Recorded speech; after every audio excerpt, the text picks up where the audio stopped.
Welcome to Impact the World, the show for and about creatives, changemakers, and entrepreneurs. This is a conversation episode where a special guest shares with me what they are creating and the behind-the-scenes journey of their experience.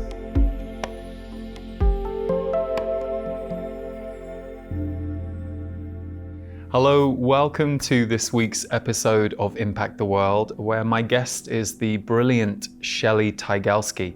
For those of you who tune in regularly to the show, it really supports us if you're able to subscribe on YouTube or on Apple Podcasts, wherever you're watching or listening, and leaving a rating or a review also helps us to reach more people as an independent show. Speaking to Shelly for today's show was many things for me, and I'm sure it will be for you, but one thing that Shelly reminds me of is that anyone who is a powerhouse in our world has usually gone through challenging or difficult experiences in order to get there. And yet a powerhouse is really what Shelly is, a powerful heart, a powerful mind, and a powerful organizer. And one of the most incredible things that Shelly did last year was she began a movement called Pandemic of Love. It started in March of 2022 and 2020 and very quickly spread across the globe. So getting to sit and talk to Shelly about the Pandemic of Love and the book that she has just released called Sit Down to Rise Up was a real treat inside the heart and the mind of somebody who has impacted the world in incredible ways and, like the rest of us, is living the human experience. Please enjoy this episode with Shelly Tygielski.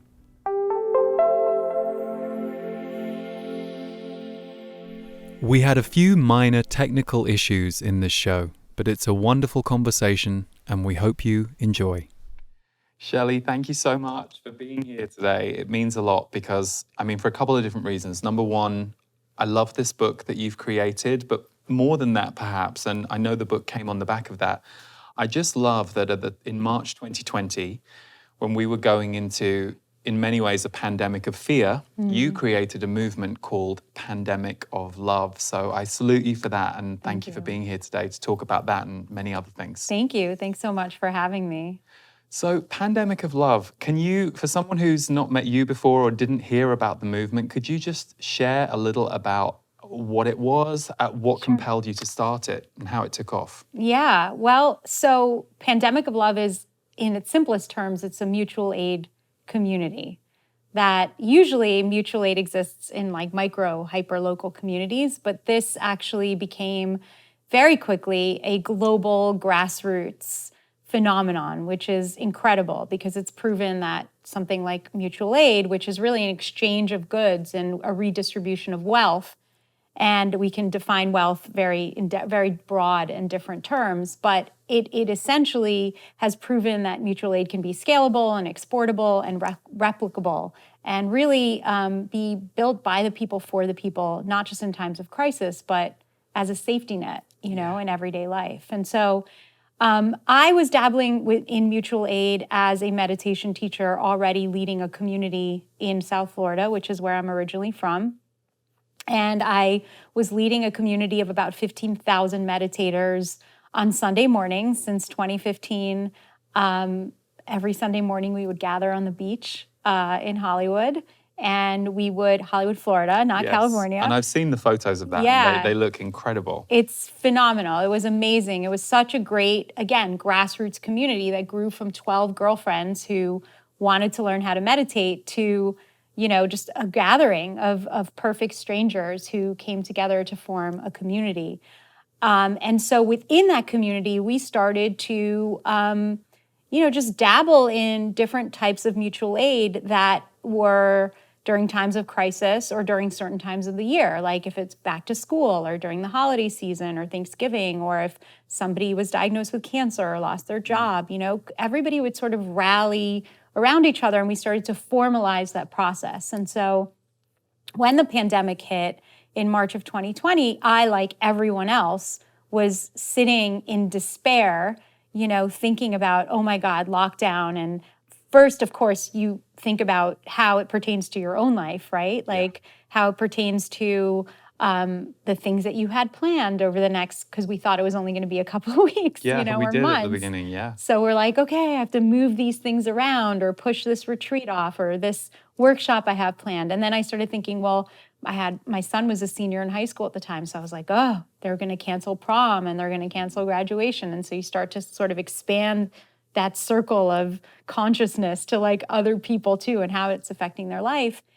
And I really already was very much in touch with many individuals in our community that were suffering pre-pandemic. We're barely making it, we're living hand to mouth, living paycheck to paycheck, single parents, people who worked in the service industry, certainly, who relied on tips and hourly wages to just make it through.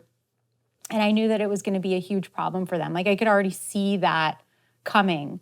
And I also knew, based on what was unfolding on a daily basis, that, it was going to be a time of disconnection, but that people were really going to want to try to figure out ways to connect. So as a community organizer, as somebody who had a platform, I recognized, not just in that moment, but really in the years leading up to that moment, that I had a moral responsibility to actually organize and do something and use that platform to help as many people as possible and to create this redistribution of wealth, to be able to give people who have enough the opportunity to provide to individuals who don't, and to help them fill the needs that they have, the basic, essential human needs that we have and that many of us actually take for granted on a daily basis. And so I just, not being a very technologically savvy person, self-admittedly, I put up 2 simple Google forms. One was called Give Help and one was called Get Help. And the forms initially were so simple that they didn't even ask like where you were from, because I honestly just assumed that it would only be people from our community that would fill it out. And what happened was I posted it on like a Saturday night or Saturday afternoon, went to bed, woke up the next morning and thought, okay, I'll just go in and see how many people signed up on the sheets after I had posted this on my social media. And I literally spit out my coffee. Like it was all over my computer screen, because I was like, oh my God, like there over 500 people had signed up to give help.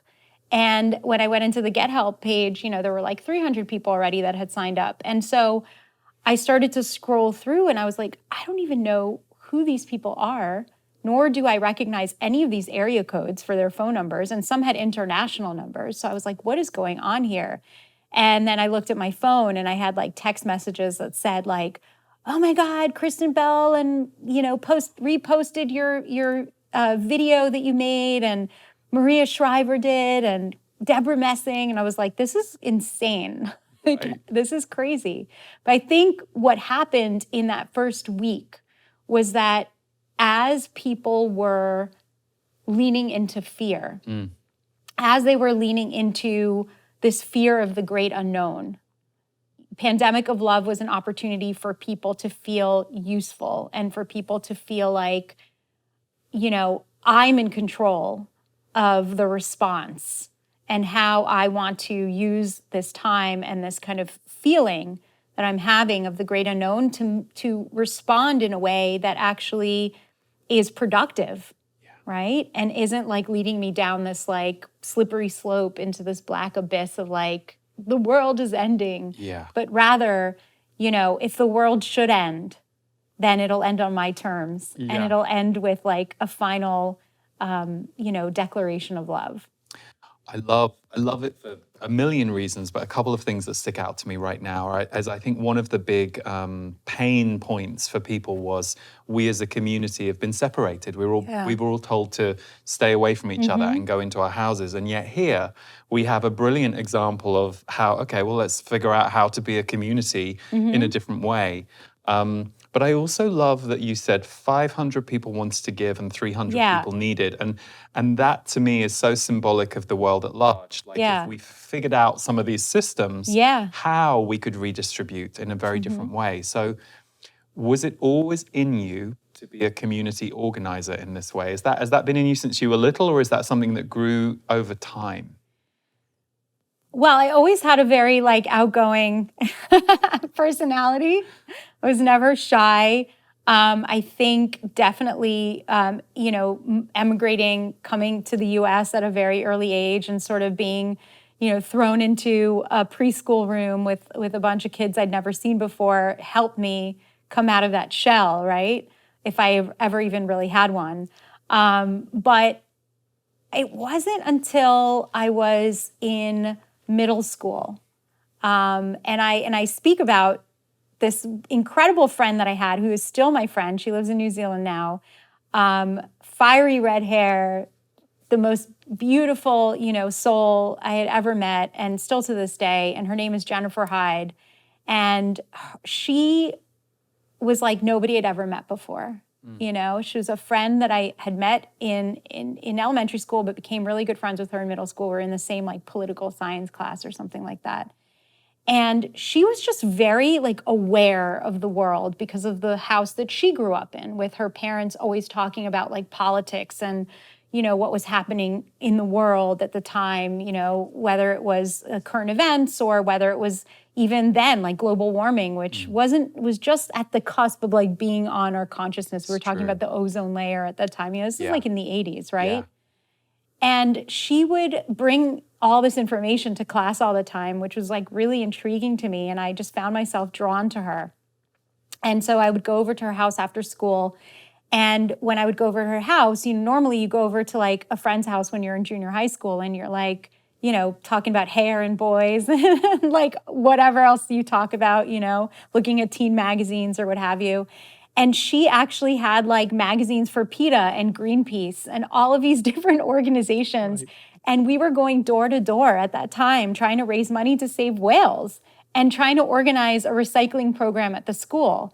And through those experiences, I realized, and the gift that she gave me, that seed that she planted with me that has now literally become like a huge forest, I think, is the fact that one person can make a difference. Yeah. That one person can make a difference, maybe not in the world, that you could see, but like in your community. And so the fact that we started the first recycling program at the school and that we brought Earth Day to the school was all incredibly exciting. And it felt like I was making a difference at a time when, and it's interesting to say it now because I'm thinking about it, I'm like at a time when the world was really, going to hell in a handbasket. But now I'm thinking, well, gosh, nothing's really changed in 35 years. Well, and weirdly, I just read something the other day, and I can't remember what the book was, but it was somebody who was writing in 1919, and they were saying the world is going through a troubled time, and I was like, oh, okay, well.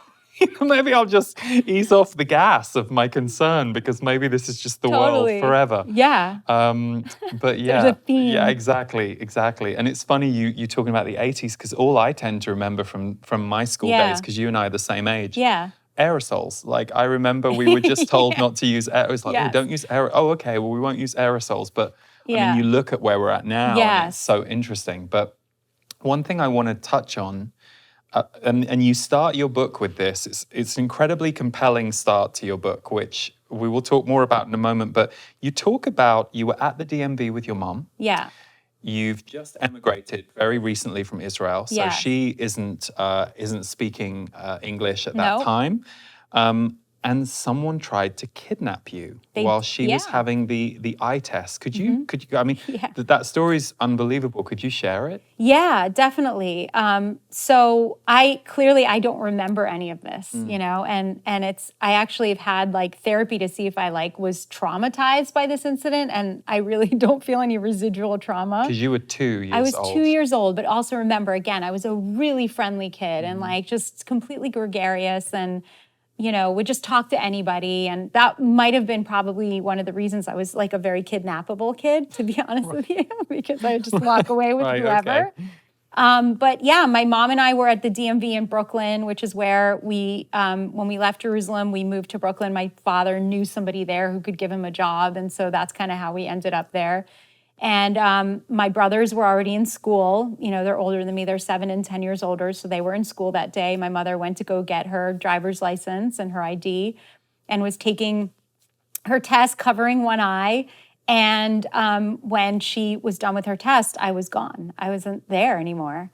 And when she went out into the waiting area and was like running around frantically in the at DMV, not speaking the language, nobody knew what she was even upset about. Like, there was no, no, people realized that she was upset, but they were, and she just kept saying, like, trying to communicate that my daughter's gone, my daughter's gone. You share in the book that she was having to like play charades Yeah. with people to kind of Yeah. describe. I had really cute pigtails, so she was just constantly going pigtails, and I don't, who knows what people thought she was saying. But in that moment, there were people that were in the waiting room that remembered her with me in the waiting room, reading, a book to me or what have you at the time as we were waiting for her number to be called. And they informed whoever, was at the DMV, the 911 was called, all hell had broken loose, the police, NYPD arrived on the scene.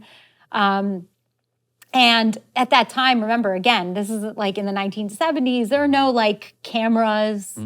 Nobody's being filmed. Nobody's like able to go back and see like what car came by and who walked away with me.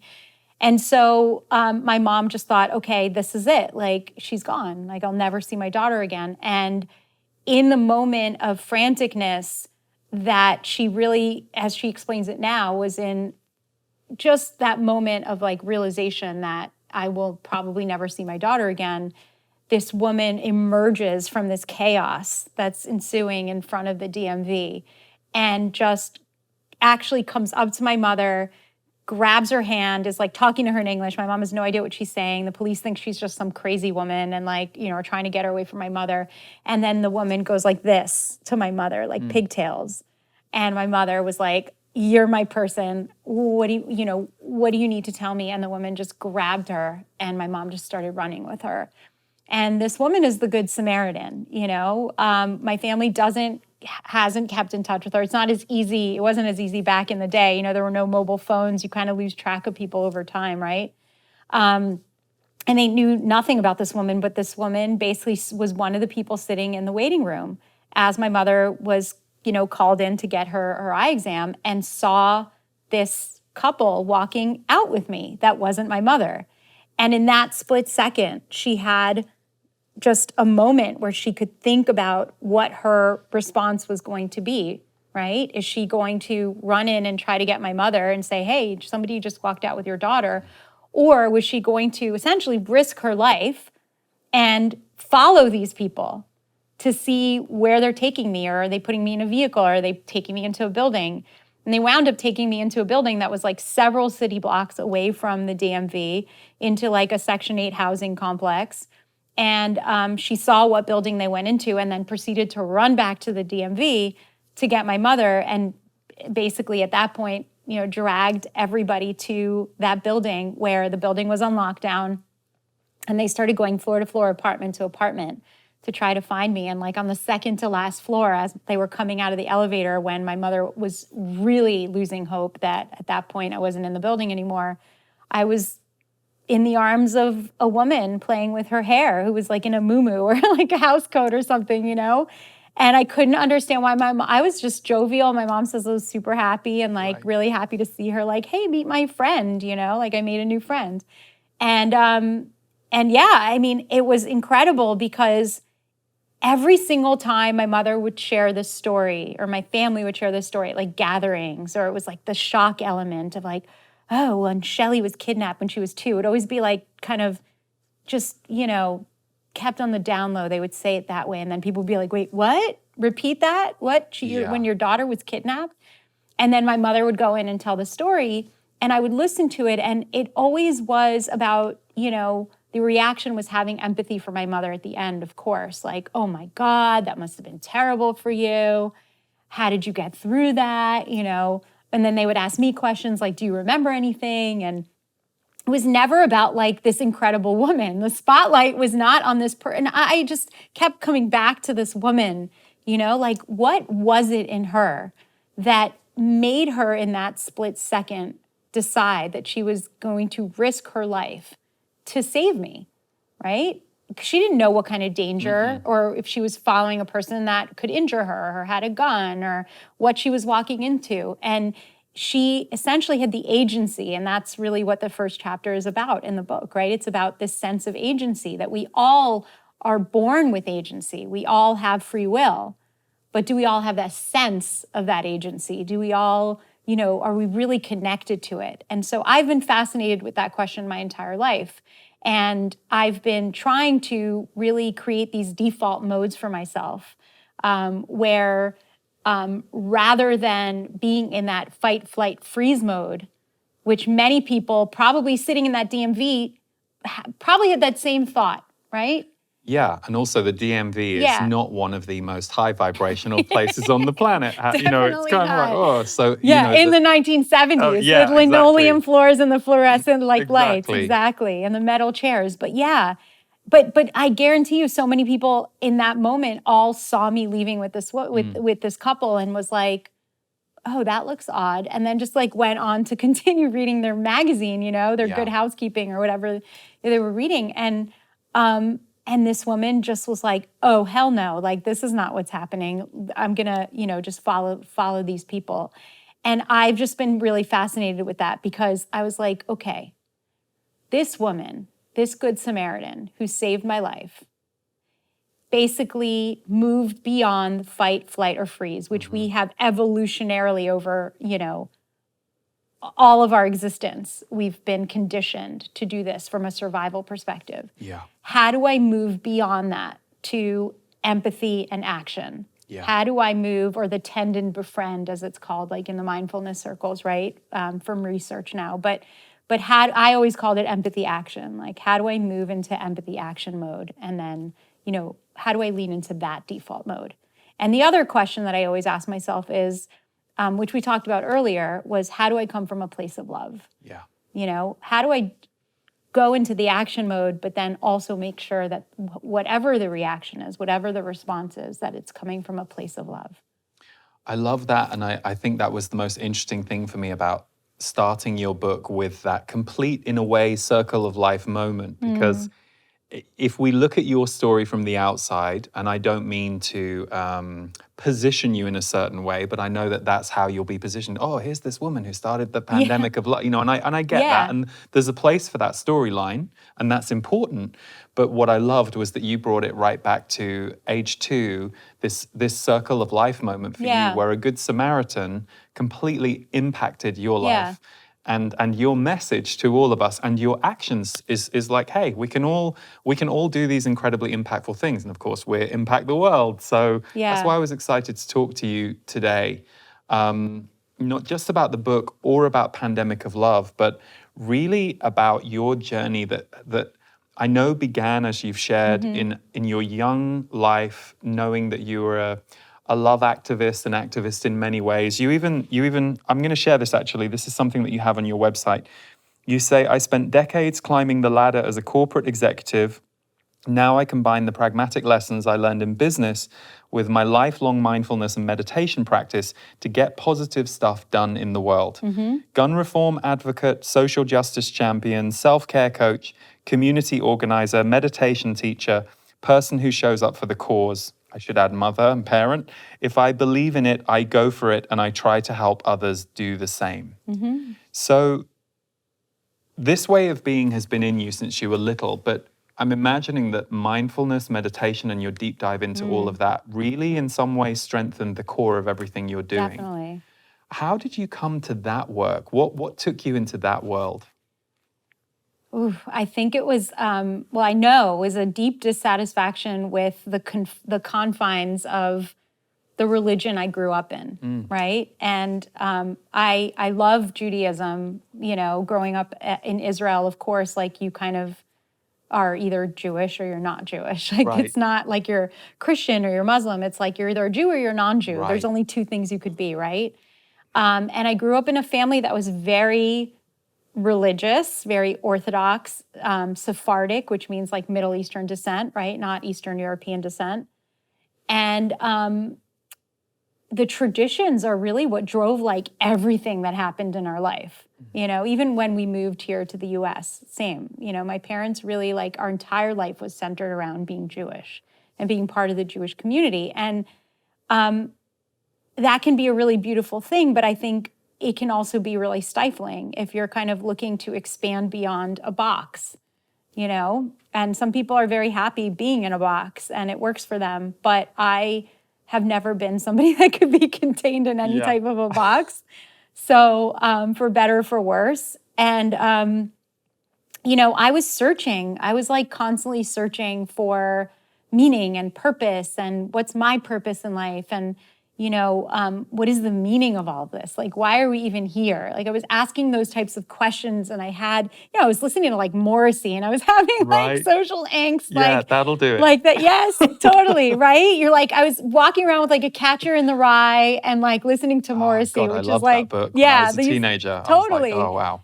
Right. So I had this like existentialist like angst of every like typical teenage, you know, teenager at that time that was like plugged in to sort of be a nonconformist. And that's really what I was. And so, you know, I think the way that that translated for me was just curiosity about like, okay, I know enough about this world that I grew up in. I know enough about like the Jewish culture and about, you know, my heritage, et cetera. Like, I want to really learn about why other people are this way or they believe this thing, right?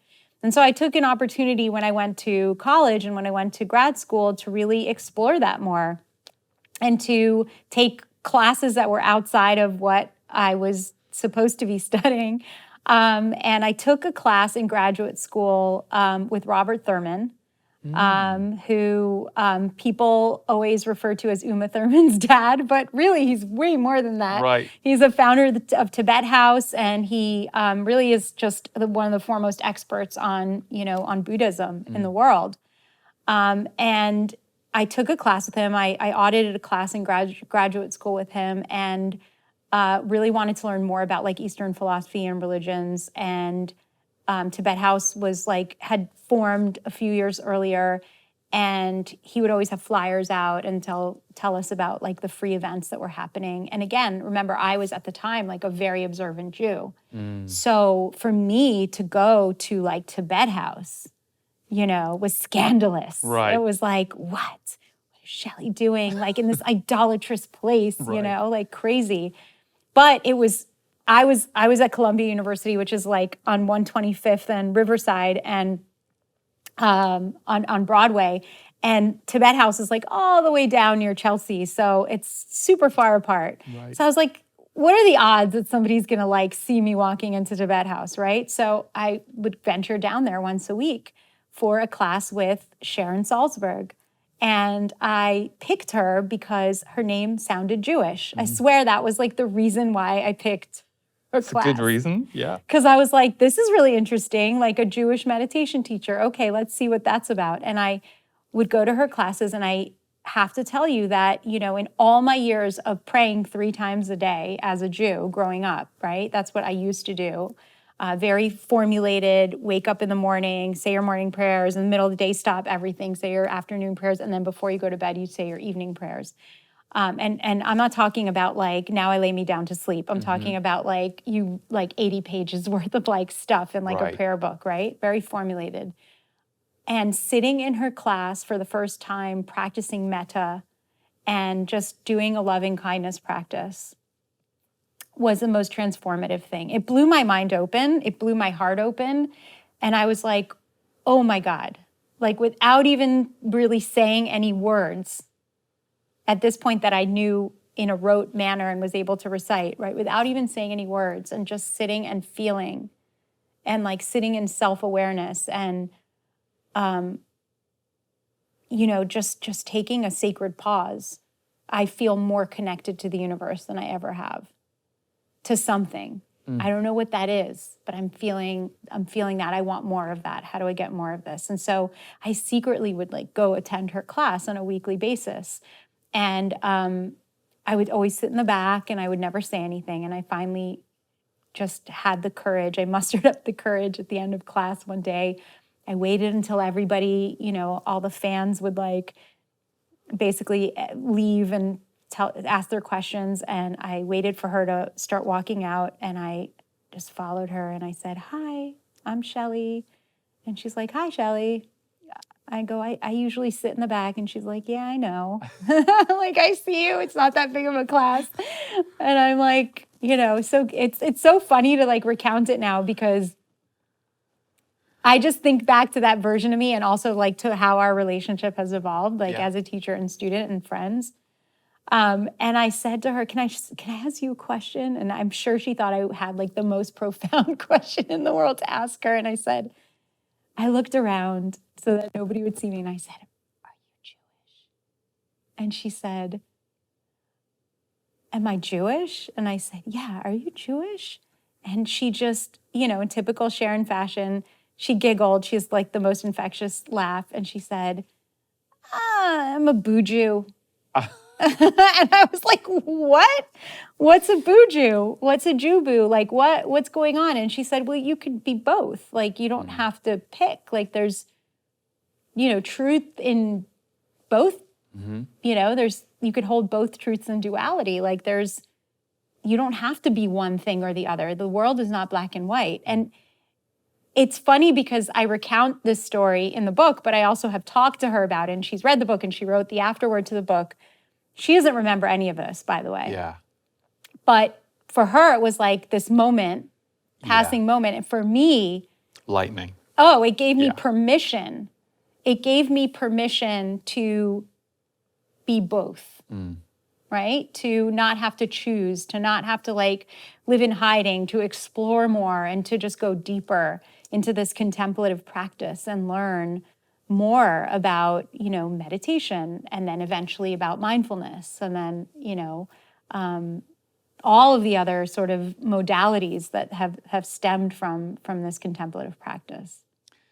And how was it for your family when you were beginning to explore all of this? How was that for the relational side of your connections with your family? Because I know I know connection is super important to you, and I also know you're a rebel. So you're and I mean that you're a rebel leader. Yeah. So you're always going to slightly push the envelope. But how was that for you, especially when you were that young? When I think we're still. Well, I was scared. It was easier because my parents still lived in Florida and I was in New York. So it was easy to be in hiding, if you will.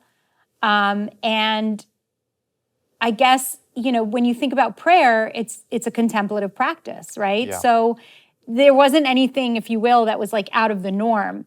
I do remember, though, that I started practicing yoga around that time, too. This is now in the late 90s. Started practicing yoga, and I remember telling my mom, oh, I have to go now, I'm going to yoga class. And my mother was like freaked out about the fact that I was going to yoga class, right?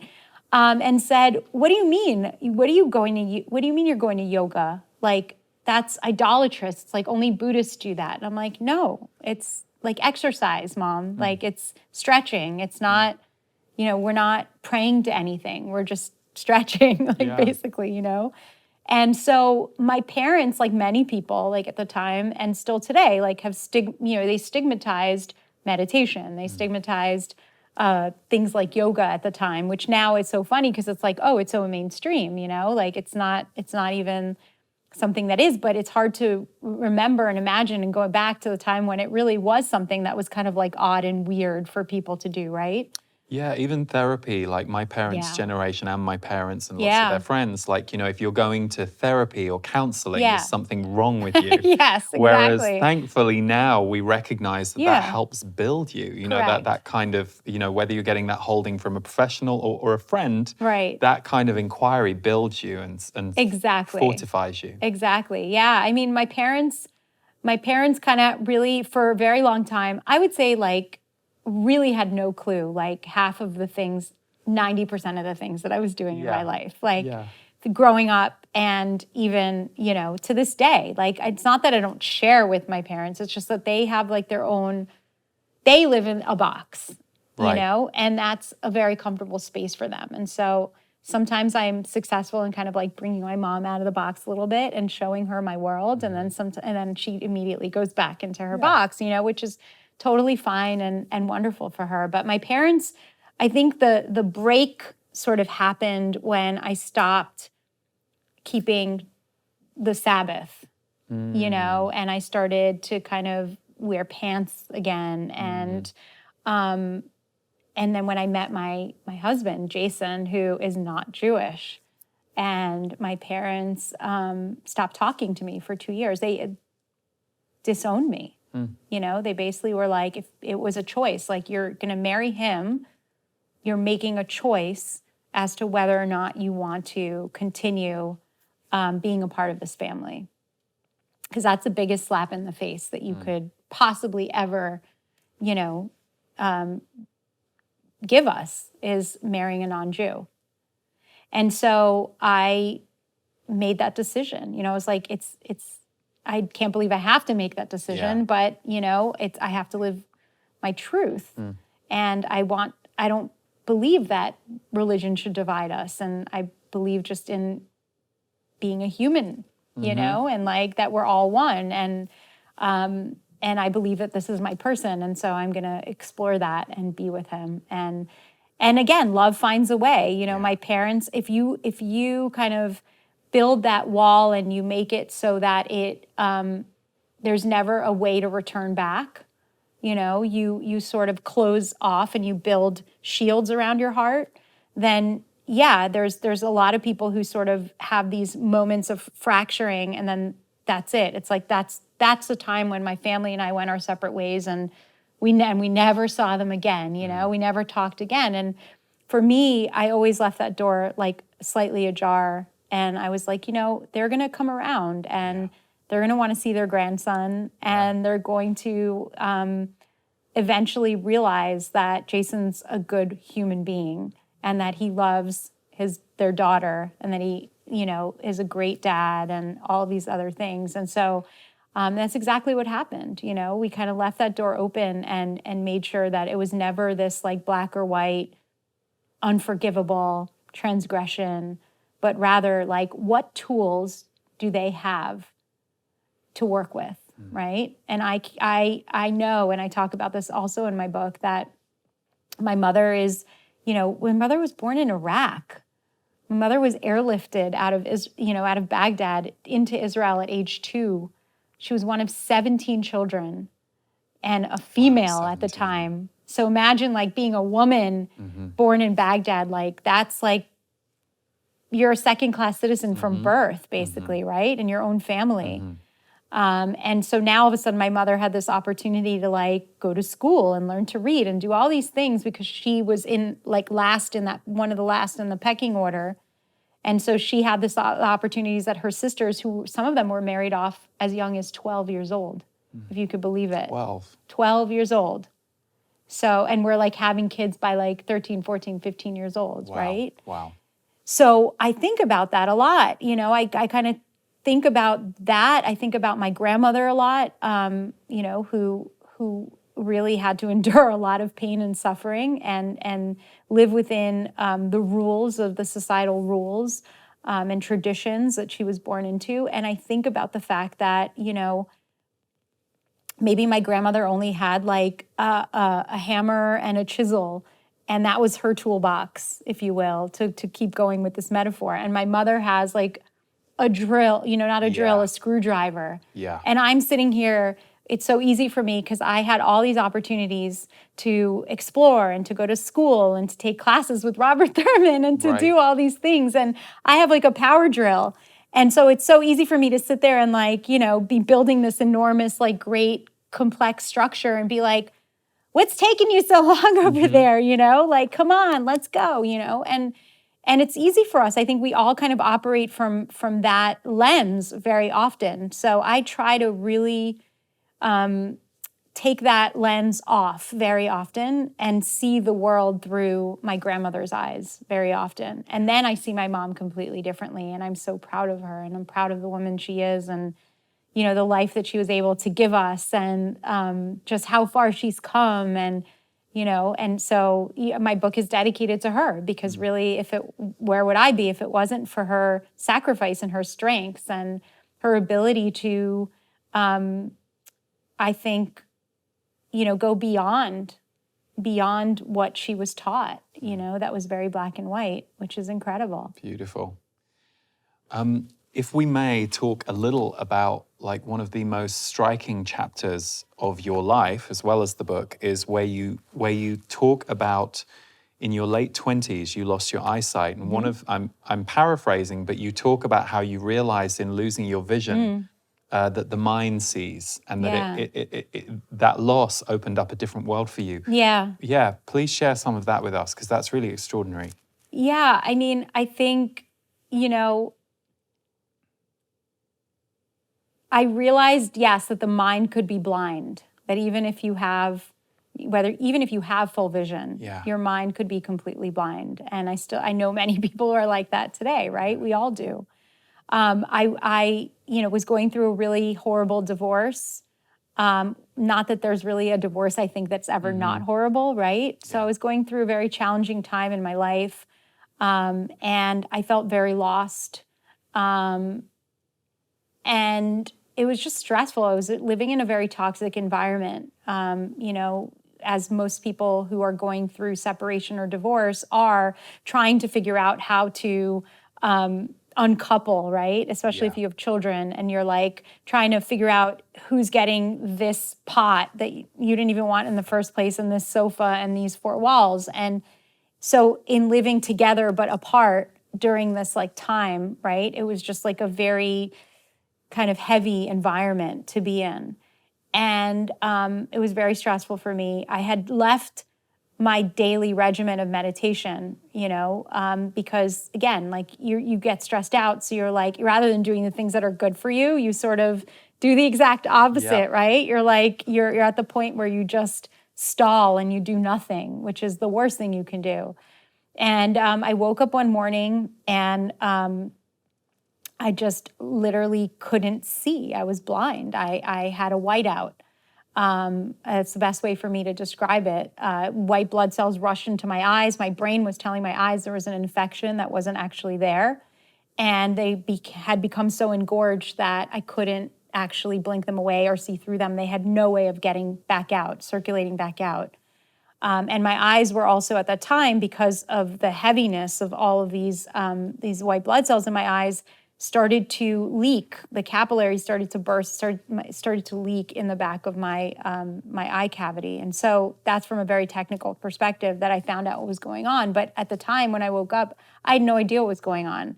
And I was like, I had a 2-year-old son who I was trying to get to school, and I had to go to work that day, and just to live my life as best as I could, given everything that I was going through. And, I really had to heavily rely on a community and on my friends, and, just the kindness of good Samaritans, even along the way, right? To sort of help me emerge from this literal dark period of my life. And when I finally was able to, have my eyesight restored due to like injections and a few procedures, the gift, right? The gift of being able to see, something that we don't think about. No. We take it for granted every single day, was something that I swore that I would never take for granted again, right? And the things that I pick up on a daily basis in terms of like, when you say stop and smell the flowers, like I'm like stopping to look at the way that the light, hits the dew on the petal of the flower, like that so level of intensity, right? Yeah. And then I'll call everybody else in to like come see it, much to the chagrin of my husband, who's now like, all right, enough with the dew on the flower petal. But it's a gift, actually. I've come to view it as a gift. I quote this poem from Mary Oliver. And, in her poem, she writes, somebody had once given me a box of darkness, and it took me years to realize that it too was a gift.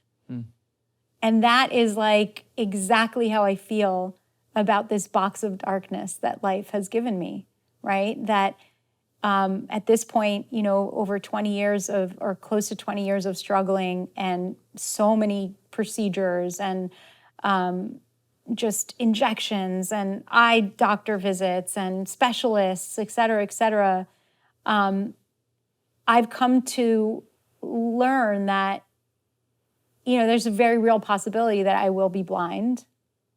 very soon.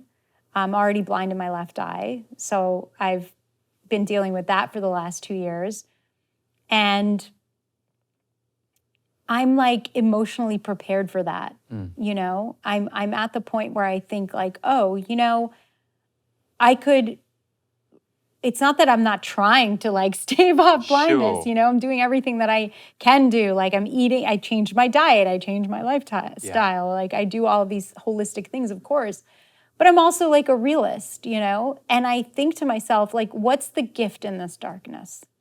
And really it also relates back to when we think about like this moment of fear and pandemic of love. And it's like, what is the gift? When there is a dark moment in our life, when there's a dark moment in the world, and oh my God, we don't have to look very far. There are so many dark moments in the world. Where's the gift? What is the gift that can emerge from that dark moment, right? And I was talking to my friend Rabbi Steve Leder yesterday. Yesterday was like National Grief Awareness Day or something like that. And he was talking about, you know, the phrase in the Bible that says, I was walking through the valley of death the valley of the shadow of death or something like that, how it translates from Hebrew into English. And he says it's so interesting because the word shadow is in there. And it's like the shadows of death, right? Even then, in that darkest moment, there couldn't be a shadow without light. Absolutely. So it's like leading us towards light. And like, I think we have to be the carriers of that light, whether we can see, whether we can walk, whether we can talk, whether we're, you know, God forbid, in a wheelchair and we have ALS, whatever. You see so many individuals who are like a beacon of light and have way more vision than those of us who take our 5 senses. Let's not even get into 6 senses, but 5 senses for granted on a daily basis. So I really do view it as a gift that moment happened to me, especially at a time when I was going through this like really transformative, you know, liminal state. And I talk about it as a black box. Right? This black box that I was really encased in, where I didn't know what I would emerge out of, you know, whether I would emerge out. Was it the darkness of the tomb, or was it a darkness of the womb, as Valerie Kaur talks about, you know? And I'm happy to say that most of us who are in that darkness are oftentimes really in a womb. We're not in a tomb. There's this emergence that's waiting to happen if we just like lean into it. But it's so true, isn't it, that whatever that darkness is for any of us, whether it manifests in form like it did for you, or whether it manifests in emotion, devastation, grief, whatever it is, it's so true that it takes coming through it some years to be able to look back at it and see the perspective of what the significance of it was. Even if in the moment you can find some light or some I won't even say positive in it, but some learning in it in the moment. It really does take seeing it in the context of our life as to what it gave us or how it steered us differently. I think you're right about that, but I also think that many of us think we have to wait a long time, right, to be like reflective about that period. And oh, look what I did accomplish 20 years ago. And I'm more of an advocate for saying like, no, like you can actually lean into that now. Like I'm going through a difficult moment at this time. And, you know, we chatted about this, you know, like I'm losing a family member I care very much about who's in hospice. And, you know, we're grappling with a lot of different emotions right now. And I'm fighting my way through it, really like it's messy. It's such a messy thing to have to go through, but I'm looking at it not thinking like, oh, I'll reflectively like think back about this in a year from now, but rather like, what can I do at this moment to find the light in this moment? There's love in this moment. There has to be, right? There's a human being that I love so much that has built a legacy and given so much to this world. And so how do I lean into that instead of leaning into this like fear and sadness and grief and all of that too? But like, how do I make sure that there's a balance between the two? and you sharing that, and even really what we've been talking about for the last 5 minutes, one of my favorite chapters you have is sustainable self-care. And why, I mean, self-care is such a big topic, and it is a very misused topic. And Yes. I took a few of your sentences and Sure. put them all together from the same page in the chapter, but self-care has been hijacked by corporations as a way to sell beauty and wellness. The reality is that authentic self-care is unsexy, hard work. Authentic self-care is for everyone, but it can be hard because it's not a quick fix. Right. Now, I've just taken 3 sentences and put them together. You really elaborate not only why we have to pay attention to our self-care, but you kind of walk through why it's hard. Yeah. And you even alluded to it a moment ago when you were saying in the middle of your divorce, you were too stressed to meditate. Yeah. So I think it's normal for any of us to, as you share in the chapter, you talk about, well, we'll go for self-care that's the quick fix. The self-care that's going to give us 2 hours worth of relief, rather than building the habits and doing the practices that we need to cultivate more resilience. Yeah. And I mean, your whole, how radical self-care can change the world. Right. So if us caring for ourselves is what creates this resilience that we can then be of use, service, goodness to others, as well as those in our immediate life. I mean, that to me has always been the goal. So yeah, no, definitely. Well, the best version of the world starts with the best version of us. And I think where, if there's one takeaway for anybody watching this, right, when we talk about self-care, is that it is not an individualistic pursuit.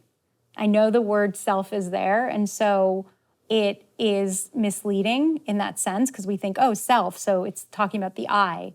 But really, self-care has to be a communal pursuit in order for it to work, in order for us to be held accountable, in order for us to be able to remove obstacles, like very real obstacles that are in our life, right? So at that time that I was going through this divorce and going through a tough period and didn't find time to meditate, right? Or to go work out or to go for a walk, because I had every excuse in the book, right? Like, oh, I'm sad, or oh, I'm dealing with caring for my son, or I don't have time for myself, or I'm dealing with this or that. And it's so easy to fall back and lean on those excuses. But when you have a community of care, a safety net that is formalized, right? That's the key. Then those individuals can really help to remove those obstacles that are in your way. If you're a single mom, they can maybe give you back 2 hours a week for yourself. If you're, just struggling with putting food on the table, it's somebody that can drop a casserole off or a lasagna like on Wednesday nights. There's just so many different ways that we can all gift each other with ways that we, can fulfill a need and allow people to gift us, right, on a continuous basis. And so it's this hearkening, and I talk about this as well in the book, it's this hearkening to a time period that I'm sure your parents talked about, certainly my parents and grandparents talked about, is this hearkening to this period called back in the day. This simpler time when we knew our neighbors. We not like, hey, that's Bob next door, but really like, hey, that's Bob, and Bob's wife has cancer and the kids are struggling in school, and so we've been whatever. mowing the lawn and taking some casserole. Correct. And all those things. Totally. Exactly. And nowadays it's like, hey, Bob, how you doing? Great. Oh, I see you got new clippers. If you're lucky. Exactly right. If you're lucky. Exactly. Some neighbors don't want to speak to you, and that's and that's not even personal. It's just like, I didn't move here to have to talk to you. Exactly. Depending on where you live, and 100%. I mean, we feel like we're so connected in this very media rich / technological world. But in fact, we're the most disconnected that we've ever actually been, because it's all surface level connections. It's not like these deep connections where we're really showing up for each other. So the idea here is to continue to show up for ourselves and to show up for others, not to first show up for ourselves and then when we feel better, show up for others, but actually in the showing up for ourselves first and then immediately showing up for others, we're essentially helping ourselves too. And so it's so important for people to understand that the only way for us to actually, move past this moment in time in our society is to come together as communities and show up for each other. And we've been seeing glimmers of that. You know, we've seen it during certainly the pandemic. We see it after every huge cataclysmic event. Always. Right? Always. Right. It's unbelievable how communities rally round in the middle of disasters. And then what happens to them, though? Exactly. That's they go the point. back into the conditioned way that but this is why for me, Yes. and I just want to, with Pandemic of Love, just going back to your very concrete example of something that you started, but then everybody wanted to be part of. Yeah. Just some of the numbers. So since March 2020, you've connected 1.5 million people and $52 million in transactions. No funds go through Pandemic of Love, and the organization has no overhead. It is all just people helping each other. And what I love about this, in my work and in the field I work in, there is a lot of talk about how the systems need to change. But here we have a system that birthed in the middle of the system. It's like the flower that breaks through the pavement, regardless of the concrete. Yeah. And I think that is testament to not only what you started, but how many people were like, oh, I want to be part of this. I want to get back to community. Yeah. We talk about, you know, yes, we have to dismantle systems. Mm-hmm. And my question always is, what are you replacing it with? Exactly. Like, great, let's tear everything down. Mm-hmm. Burn the entire house down. Yeah. What are you building instead of that? Do you know? Like, you know, have you engaged in anything that could possibly work? And so this really, I think, is mutual aid. It's the rally cry for, you know, the fact that mutual aid is a system, you know, one of many that can be and should be really a part of every community in this world. Totally. Every community, and it can be. And I would say that it also, you know, is important for us to pause and like really lean into asking ourselves this as human beings who usually step up when there is a crisis, right? When there's a storm, or when we have to airlift refugees, or, you know, when the pandemic first happened, right? The question is, you know, if your neighbor was good enough to feed during the pandemic, why weren't they good enough to feed before? Mm-hmm. And why aren't they good enough to feed after? Mm-hmm. And so if we can kind of really answer those questions and think about the fact, well, wait a minute, there is no good answer to that question. How do we then lean into creating these sustainable systems that I think can build true equity and create a real redistribution of wealth and create a society where everybody has enough? Brilliant. So just to wrap this amazing conversation up, thank you, by the way, for sharing so much of yourself and your story. I want to talk just about how this book came to be born, because you share that you had been journaling since you were 9 years old. Yeah. And that, I still have it. and that this book wasn't something you were planning to do, but it came out of your, I think you said, a year of journal posts that you'd been creating kind of for yourself, but you've been sharing them online and people had really responded. Mm-hmm. And then this book was the next step. How did all that kind of come to fruition? So I was sort of thrust into this community organizer, teacher role, right, as a meditation teacher for this community that really started with 12 of my friends on a beach in Hollywood, that then grew into, over that 5-year period, into a community of about 15,000 meditators. And I realized that every week when I got in front of people, before I would actually sit down and do a guided meditation, they would expect me to say something. Like, people would be looking at me like, all right, you know, all right, go ahead, say something brilliant, you know? And no pressure. Yeah, exactly. Like, you're like, you know, I'm at the pulpit and I'm like sweating bullets. I'm like, oh my God, every week, how do like rabbis and like, you know, ministers do this on a weekly basis? And so every week I would do like a little Dharma talk, and I would draw upon like, you know, just ancient wisdom tradition, et cetera, and tell these like stories that are parables, and they're all great. But I realized that the Sunday mornings that I would actually like talk about my own, you know, in Yiddish we say mishigas, which is like my own nuttiness, like my own craziness, or I would like, you know, occasionally throw Jason under the bus, you know, only occasionally. but like really just share about myself and like the struggles that I had gone through and that I was going through, and everything, you know, that was happening in that moment in the world. I realized that people were connecting to that, and they were looking to me as a teacher to just be a real person, not like somebody who has everything all figured out. Because nobody does, right? actually. But so many people, I think, in our industry, I will say this, I think they have this aura. They put out this like perception. I refer to it as the guru projection. Yes. And some people will project the aura of guru, right. and then the people who follow them will also get entangled in that relationship. Correct. And it becomes like a feedback loop yes. between the person who wants a guru and the person who wants to be a guru. Correct. It's very interesting. It is. It's so interesting, and it's interesting because I also talk about how when people used to say to me like, oh, this is, you know, they would introduce me, this is my guru. And I'd be like, you know, no. And so I came up with this term called Yuru. Like, you know, cool. You're your own guru, right? So that's the term. And so I would just, now everybody would walk around in our community and say like, oh, you're my Yuru and I'm your Yuru and we're just all Yurus. And that's really, you know, what it's about. But I realized that, you know, it was really just through being a real person and sharing that like, yeah, I have all of these problems and I'm working through them.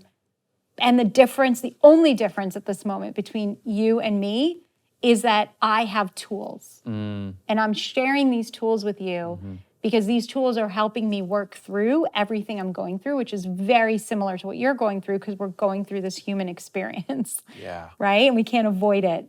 And so so I started to share some of my journal entries online, just like a couple paragraphs a day, you know, talking about sadness and grief and vulnerability and anger and rage and my temper issues, you know, because I do have that Israeli gene. So I'm prone to that. But, you know, I just basically lean into that and talk about the things that aren't as sexy and that people, I think, in my position may not want to admit, you know, or talk about.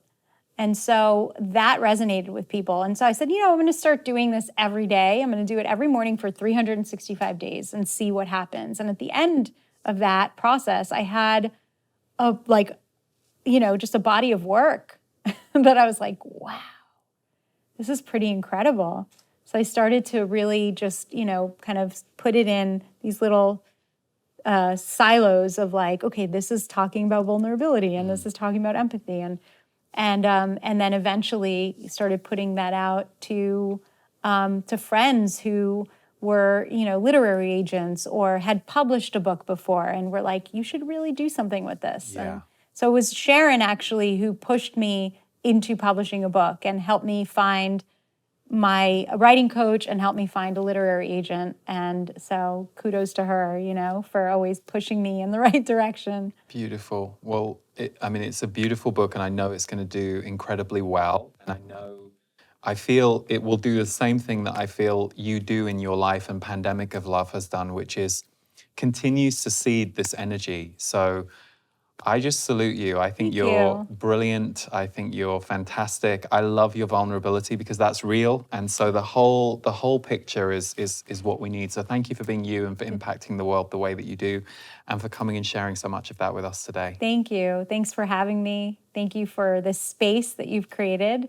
And thanks for your platform. Oh, thank you. Well, thanks everyone for tuning in. You can find all links to Shelly's work and also her book, Sit Down to Rise Up, in the show notes underneath the video or the audio version.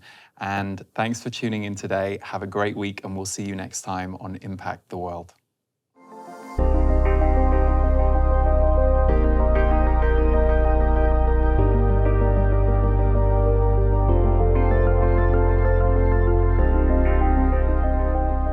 Hello, I'm Lee. I'm an intuitive and a channeler, and I've been channeling now for 23 years. And the information and the energy that my guides have underscored my life with throughout those years has been very transformative for me. And for those of you who've followed my work over the past 17 years or so, I know for many of you too. As I was visioning and doing a lot of deep diving this summer, really talking to my guides a lot through the month of August, they gave me the name Initiation as the name for a series of messages that they want to bring. Initiation will begin on October the 27th, and every Wednesday, live from this studio, I'll be channeling for approximately an hour to 75 minutes. I have asked my dear friend and sound healing collaborator Devor Bozique to create some original music encoded with planetary frequencies, but also frequencies that relate to our body that can run underneath each of the channels. And my guides, the Z's, have given us a written message about what initiation will be and what will take place during it. You can find that and all information about this experience on the course page. In between each of the live broadcasts, I will do a special calibration video that helps us at a human level calibrate to and integrate and absorb what each channeled message will be. This is different to anything I've ever done before. I can't wait to bring it to you, and neither can my team. If you feel to be with us for initiation, or you want to just get a sense of it, please visit the link below this video to learn more and to feel more and to see if it resonates with you. If so, we'd love to have you with us.